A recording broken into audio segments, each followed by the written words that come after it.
Vijay D. In the words of Franklin Roosevelt, we cannot build the future for our youth, but we can build the youth for our future. On this sacred day, the tricolor flutters against the sky and stand before you, not just a proud Indian, but a representative of generation which dreams fearlessly and act with a purpose.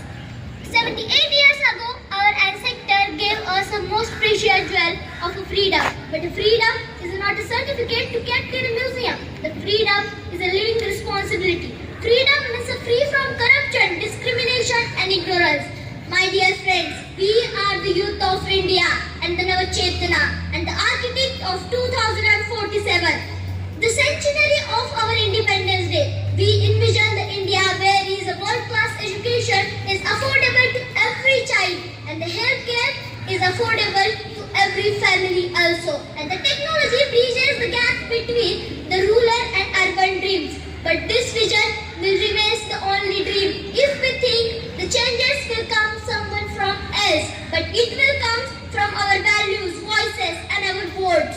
And it will write the next chapter of our nation. Let's stop being proud of only the Indians are leading Apples and Googles. Let's strive to create Apples and Googles in here, India. And let's support the civil movement of Make in India. Let's build, innovate and lead from our soil. And then the world will look at India for not just a talent but a leadership also. I'd like to conclude by saying कि हो गई है पीर पर्वत से पिघलनी चाहिए, इस हिमालय से कोई गंगा निकलनी चाहिए। सिर्फ हंगामा खड़ा करना मेरा मकसद नहीं, मेरी कोशिश है कि ये तस्वीर बदलनी चाहिए। मेरे सीने में ना सही, तेरे सीने में ही सही, वो कहीं पर भी आग जलनी चाहिए, ये आग जलनी चाहिए। थैंक यू, जय हिंद। मेरा नाम श्रावणी संपत जोगदंडा, मैं कक्षा 10वीं द की छात्रा आज आपके समक्ष स्वतंत्रता दिवस पर कुछ बात करना चाहती हूँ। मैं आज इस असमंजस में हूँ कि मैं आज शुरुआत करूँ तो कहाँ से। मैं आज शुरुआत करूँ तो उस भारत से जिस देश में 130 करोड़ लोग 22 भाषा और 1600 से अधिक बोलियों में बात करते हैं, जिस देश में राजनीति केवल एक सत्ता का खेल नहीं बल्कि विचारों की विविधता का दर्पण है, जिस देश में विचारों की क्रांति न केवल भारत को नहीं बल्कि पूरे विश्व को जागरूक करने की प्रेरणा करती है। और उसी मेरे भारत देश का तिरंगा आज देश के हर एक कोने में शान से लहरा रहा है और इस बात का मुझे गर्व है। आजादी का ये दिन हमें बुराई और गुलामी के खिलाफ तब तक लड़ने की प्रेरणा देता है जब तक हम जीत नहीं जाते। आजादी का ये दिन हमें एहसास कराता है कि 15 अगस्त एक सिर्फ तारीख नहीं बल्कि हिंदुस्तान के लिए गौरव का दिन है और साहस और जीत का प्रतीक है। साहस और जीत का प्रतीक होने के बावजूद भी आज हमारे देश में पहलगाम में बहनों के सामने उनका सिंदूर मिटा दिया गया। आज ही के दिन मैं उन आतंकवादियों को कहना चाहूंगी कि दुनिया को भारत में इश्क का गान सुनाया है हमने, दुनिया को भारत से इश्क का गान सुनाया है हमने। दुश्मन के घर में घुसकर जश्न मनाया है हमने, दुश्मन के घर में घुसकर जश्न मनाया है हमने।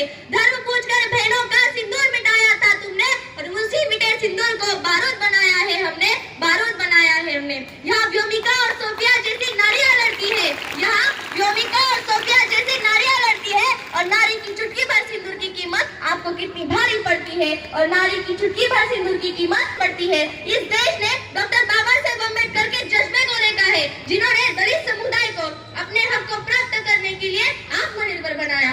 इसी भारत की इसी जमीन की आयरन लेडी इंदिरा गांधी के हौसले को भी देखा है, जिन्होंने भारत को आत्मनिर्भर बनाने के लिए एक प्रेरणा दी थी। और इन सभी की प्रेरणा लेकर हमें हमारे देश का इतिहास खुद रचना होगा। मुझे ऐसा लगता है कि तकनीक मिस टेक्नोलॉजी जानने वाला युवा डॉक्टर एपीजे अब्दुल कलाम बने, आईआईटी एनआईटी से पढ़ने वाले छात्र इसरो के लिए काम करके भारत का नाम रोशन करें। यदि हम क्रिकेट, हॉकी, फुटबॉल खेलते हैं तो हम भारत के लिए खेलें। यदि हमारे देश का कोई हिमादास जोड़कर नारी सशक्तिकरण का उदाहरण देते हुए स्वर्ण जीते, वो भारत के लिए जीते। यदि हमारे गांव का युवा आगे आकर देश हित में नीरज चोपड़ा की तरह भाला फेंके तो वो भारत के लिए फेंके।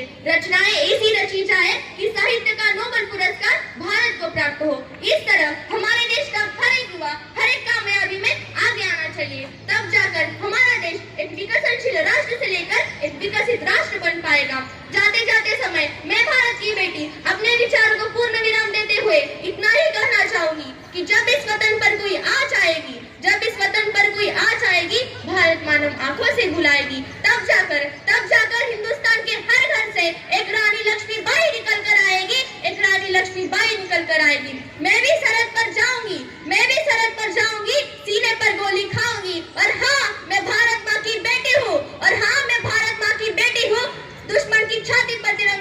जाऊंगी, दुश्मन की छाती पर तिरंगा लहराऊंगी। भारत माता की जय वंदे मातरम। धन्यवाद। तिची गाथा त्यांच्या चरणी ठेवीते माथा ठेवीते माथा। सन्माननीय व्यासपीठ, उपस्थित मान्यवर, आदरणीय प्राचार्य आणि माननीय गुरुजन वर्ग आणि माझ्या बंधू भगिनींनो, आज 15 ऑगस्ट स्वातंत्र्याच्या अमृत महोत्सवी वर्षात आज आपण प्रवेश करत आहोत। या महान भूमीचा जन्म दोनदा झाला। पहिल्यांदा हे विश्व निर्माण झाले तेव्हा आणि दुसऱ्यांदा या देशाला 150 वर्षाच्या पारतंत्र्यानंतर स्वातंत्र्य मिळाले तेव्हा। या देशाने काही महान वीरांना जन्म दिला आणि त्या महान वीरांनी या देशाच्या स्वातंत्र्याला जन्म दिला। आजचा स्वातंत्र्य दिवस उजाडला कारण लाखो अज्ञात पुरुषांनी, महिलांनी, बालकांनी तुरुंगवास भोगला, यज्ञकुंडात प्राणांची आहुती दिली, कधी इंग्रजांचा वार झेलला तर कधी गोळीबार झेलला, तरी सुद्धा त्यांनी एकच स्वप्न पाहिले आणि ते स्वप्न आपल्या रक्तांनी हस्ताक्षरले। ते स्वप्न म्हणजे हा स्वतंत्र अखंड भारत देश। अशा या निस्वार्थ राष्ट्रभक्तांना स्मरण करण्याचा आजचा दिवस। 15 ऑगस्ट 1947 या दिवशी मिळालेले स्वातंत्र्य गेली 500 वर्ष टिकून राहिले। याचे एकमेव कारण म्हणजे भारताच्या सीमेवर ऊन, वारा, पाऊस, दिवस रात्र यांची पर्वा न करता खडा पहारा देणारे ते म्हणजे आपले भारतीय सैनिकच। कधी देशाच्या बाहेरील तर कधी देशाच्या आतील शत्रूंशी संघर्ष करीत आपले सर्वोच्च बलिदान देणारे अशा या भारत मातेच्या वीर सुपुत्रांना स्मरण करण्याचा आजचा दिवस। आज विश्वात प्रत्येक क्षेत्रात माझ्या भारताचा आणि भारतीयांचा डंका वाजतो। ज्याप्रमाणे गुलाबाचे फूल काट्यात उगवून सुद्धा त्या गुलाबाला फुलांचा राजा असे म्हटले जाते, त्याचप्रमाणे भारताने स्वातंत्र्यानंतर काट्यांसारख्या परिस्थितींना तोंड देऊन गुलाबाचे स्वरूप धारण केले आहे। आज प्रत्येक क्षेत्रात आज विश्वात प्रत्येक क्षेत्रात भारताने इतकी प्रगती केली की कित्येक क्षेत्रात भारत हा विश्व विजेता बनण्याच्या वाटेवर आहे।